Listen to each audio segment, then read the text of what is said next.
I am an introvert. Being in large crowds irritates me. I feel drained after a social gathering. And because of that, I love being alone. I love just being with myself. It fulfills me. Or at least I thought so. I always thought that I was my own best friend because I love being with myself.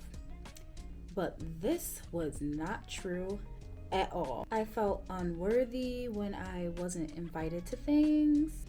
I always just had this feelings like I love my friends more than they love me, even if they weren't doing anything to make me feel like that. If someone did something special for me or did something to help me, I would literally be so uncomfortable and confused and just be like, why are you doing that for me? If my friend took too long to text me back, I would literally think, of course they're taking too long to text me back because I care about them more than they care about me. They probably don't even want to really be my friend. They probably think I'm annoying. They don't really even want to talk to me. I'm not important to them. If I found out that someone didn't like me, I would feel such immense shame.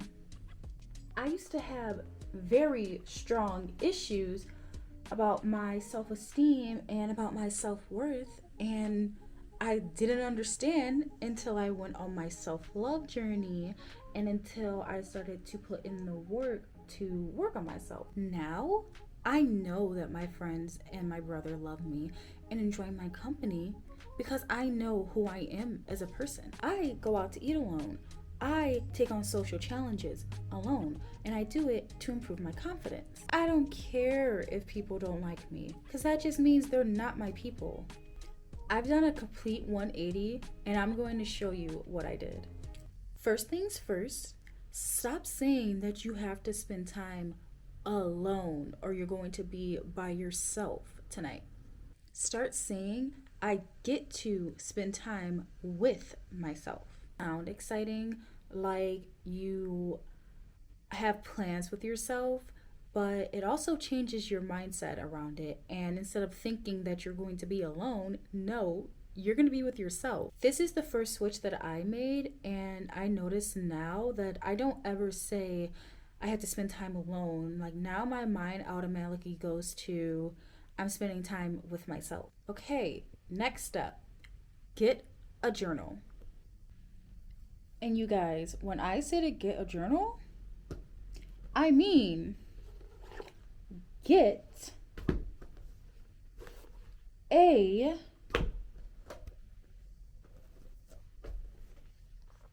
journal. I am on my third journal now, and I'm addicted. And when you pick out your journal, pick out one that's going to make you excited to write in it.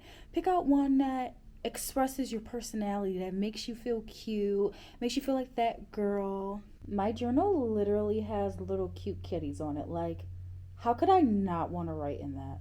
Now, I'm going to give you a little backstory on why I started journaling. Last summer, I was going through the biggest goddamn depression of my life. And I was trying to do anything I could to get better. And everybody was saying, journal, write down your gratitude, write down what's happening in your day, just get a journal. And I was like, okay, I'll get one. So I got my journal, and I journal like all the time. Like 50% of the day I was journaling. I journaled what happened during my day. I journaled my feelings. I journaled my accomplishments. If I got out of bed and cleaned my room, I wrote that down as an accomplishment. If I cooked myself dinner instead of getting DoorDash for the third day that week, I wrote that down as an accomplishment in my journal. And then I could go back and read it and see that I was getting better. I was teaching myself how to become emotionally mature. So any feeling I had, happy, sad, uncomfortable, mad, I'd write it down and I would try to figure out what was going on with me. Learn to sit with your feelings and learn how to solve your own problems. Yeah, it's nice to call your best friend and tell her everything that you're mad about and then to see what she thinks you should do or to get her validation. But at the end of the day, You need to start solving your own problems and to start making yourself feel better. Like, girl, you're trying to be your own best friend. That means you need to solve your own problems. You need to sit down and figure out what the heck is going on, and you need to comfort yourself. Now, even though I love journaling now and I make it a point to do it every night, back then I couldn't stick to it. I had been journaling since I was a teenager, and I would journal like once every 6 months. I was not keeping up with it. So you need to make sure that you make it a point to journal. I'm going to tell you guys what my little routine is. This is just like a part of me romanticizing my life. Every night at 10 p.m., I stop what I'm doing. I put on a nice little ambiance video in the background on YouTube. Right now, I do a fireplace with snow falling. Just sounds so good. I recently found a Twilight ambiance one with rain. When I tell you guys, I was so excited. I was living life that night. Okay, after I got the little ambiance going, I dimmed my light to like 15% so it's nice and dim. I have my candle going and I get that journal out and I write down what happened in my day. And I'll literally be talking to myself like, girl, I vacuumed my car today. Like, girl, you vacuumed your car today. Look at you. You are so clean. Not only is it going to feel great in that moment when you're just writing down anything, when you go to look back and read back on these journals, you are going to feel so accomplished. Like, for example, when I look back to the summer of last year, when I was literally laying in my bed all day, that was the biggest depression ever. But I read my journal entries from back then and how much of a sad bitch I was, and I compare it to now, and I'm like, wow, I made it. I literally remember thinking that I would always feel that way and that like my life wouldn't get better, and now look at me and I'm the best I've ever been. When you write down something that irritated you or made you feel sad, you can see what you did to make yourself feel better.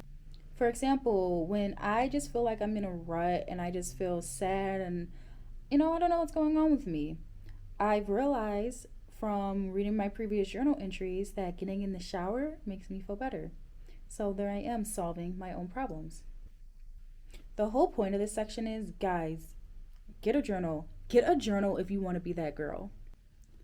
All right, second step, get to know yourself. Take your journal out because now you have a journal because you care about yourself and you're serious about improving yourself. Get that journal out and write down your traits. Now, after you write those traits down, you are then going to explain why you are those traits. Now, once you have those traits written down, you are then going to go through each and every one of them and you are then going to explain why you think you are that way. Or what I basically mean is give proof to why you are that way. For example, I have written down that I am very smart. And I say that I am very smart because I've always made smart decisions. Ever since I was 21, I've basically been on my own and I am able to pay bills, my rent, I buy groceries, I cook for myself, I take care of myself all at 21 with no help. That's smart. That makes me feel good. I also wrote down how I am a genuinely good person and I am a loyal person. Why is that? Because I never ever talk about my friends behind their backs.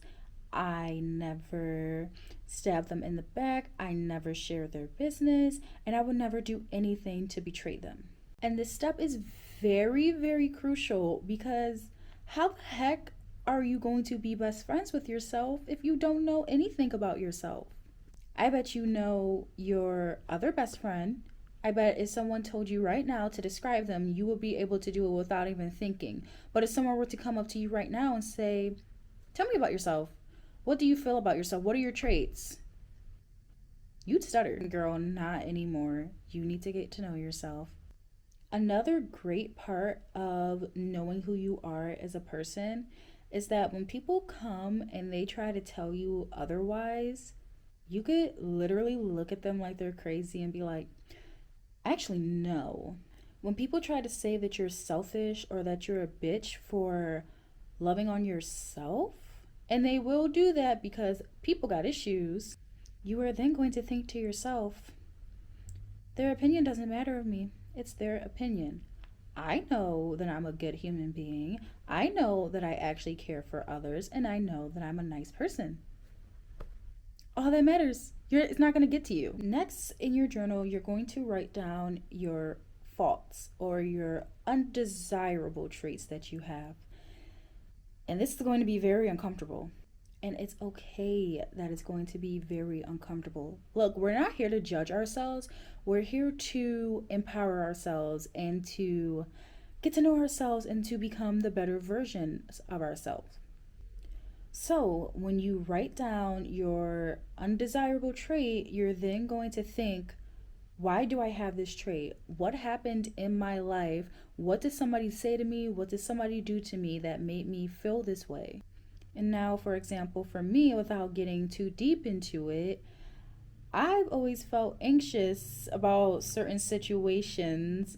Like earlier, when I mentioned if one of my friends took too long to text me back, I would get anxious and I would feel like they don't really care about me. And of course, it stems back to childhood, and it's because my dad, and I'm saying my dad because I want people to know it was not my mom. My dad made me feel like I wasn't important.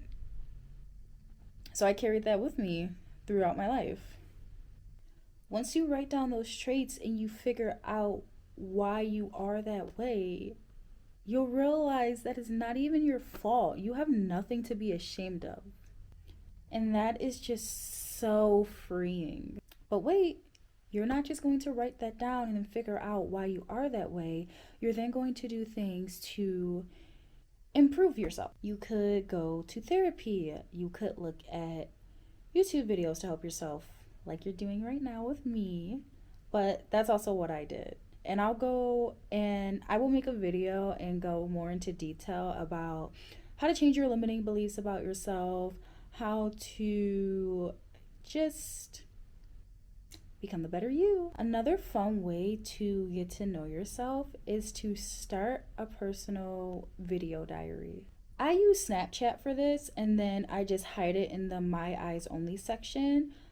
But say just anything. If somebody pissed me off, I will grab my Snapchat camera and I will record myself and I will just talk to myself. If I'm about to go on a solo date, I will then talk to myself and explain what I'm about to do. And then after the solo date, I come home and then I talk about my feelings, I evaluate my thoughts. If I'm just having a chill day because I'm a chill girl, I just talk about what was going on in my day. And this is really fun to look back on. And not only that, you'll start to notice things about yourself. Like once you're looking at videos, you're like, oh, that's what my voice sounds like. Oh, I do this cute little mannerism when I'm talking. When you do all of these things, you'll start to understand why people actually like you. Okay, next step, start spending intentional time with yourself. As I mentioned before, journaling is one way to do this, especially if you get your little romanticizing life going on. Do something alone and make sure it's something that scares you. I'm not talking about walking down an alleyway while it's dark. I'm talking about something that gives you anxiety. For example, there is this delicious boba place that I love going to, but it's 30 minutes away from my house. And since it's 30 minutes away from my house, I don't know why, but I just always felt kind of scared to just drive that far away by myself. So I would always have to have a friend come with me. But then one day I was like, listen, Anna, in order to become the better Anna, you need to go and do this by yourself. And of course my mind was telling me like, don't even do it, just at home. Just at home. Just wait until you can go with your friend. But then I was like, actually, I said that I was going to do this. I said that I was going to get out of my comfort zone. And wanted to get out of my comfort zone because I love myself. I am on my self love journey and I want to make sure that I am there for myself. And one part of being there for myself is doing what I said I was going to do. So I drove down there. I got my delicious brown sugar cookies and cream boba with the brown sugar boba. And I actually had a good time. And then after doing the thing that scares you, you realize nothing bad happened. And then also, you feel amazing about yourself when you're like, I'm that bitch. I did it. Now, to kick it up a notch, take yourself on a solo date. You are going to feel so empowered after you get dressed up, you put your makeup on, you put on a cute outfit, you make sure you're smelling good, and you take yourself out to dinner and you're sitting there with yourself. You don't care if people are looking at you. You don't care if people think you're weird for just being by yourself because you said you would do this for yourself. And that's all that matters. And then after you do it, you're going to be like, I am that bitch. Okay. Now, let's say that you want to take baby steps or you don't have the finances to go on a solo date right now. And that's okay because that's where I was when I first started my self love journey. There are tons of things that you can do at home to start spending time with yourself. One thing that I love to do is to reconnect with my inner child. I am a Gen Z cusp. I'm 24 years old. So you know shows like That's So Raven, High School Musical, The Proud Family, those are my shows. Put on my Disney Plus. I put on Kim Possible. I grab a favorite snack, and I just feel it's just so much fun. I love spending time with myself, and this is one of my favorite things to do. Now, the goal is to become our own best friend, but I do just want to say that it is important to have other people in your life. I love my friends and I love my brother very much. They are amazing people and they're the people for me. Don't be that person who thinks they just have to do everything alone. It's okay to ask for help. Also, don't be that person who's always like, I don't need nobody. I need my brother. I need my friends. My brother, he's my best friend. We've been through it all together. We're so close, and I love him very much. My friends, they have helped me get through the hardest times of my life. They're always there when I need a hand. And I love hanging out with them. It's just that at the end of the day, you need to make sure that you are your number one best friend. The only person who will be with you for the rest of your life, guaranteed, is you. No one else is ever gonna know you like you know yourself. No one else is ever gonna have your thoughts, your feelings, your experiences. You need to think back to your younger self and you need to make sure that that little girl knows that you'll always have her back. All right, that's the end of the video. I just want to say thank you for watching my video. It means so much to me. Again, I am very grateful to have this opportunity and just some reassurance. I know that this new information, when you're starting your self-love journey, hearing all these new things about how you need to go through these uncomfortable situations or change certain things about yourself, it's a scary thing. It's scary, and I remember how I felt when I was first doing it, and I would think to myself, when am I going to love myself? But listen to me right now. The fact that you are even watching this video means you love yourself. Start affirming that every day. I love myself. Start recognizing that the fact that you are even searching these videos and then you're clicking on them and watching them until the end, girl or boy, you love yourself. You are going to thrive, and I am just so happy that you've chosen me to help you on your journey. I know that you will make it, and I am just so excited for you. Thanks again for watching. It's Anna from TheBetterAna, and I hope you have an amazing day. Oh my god, my butt hurts from sitting on this floor all day.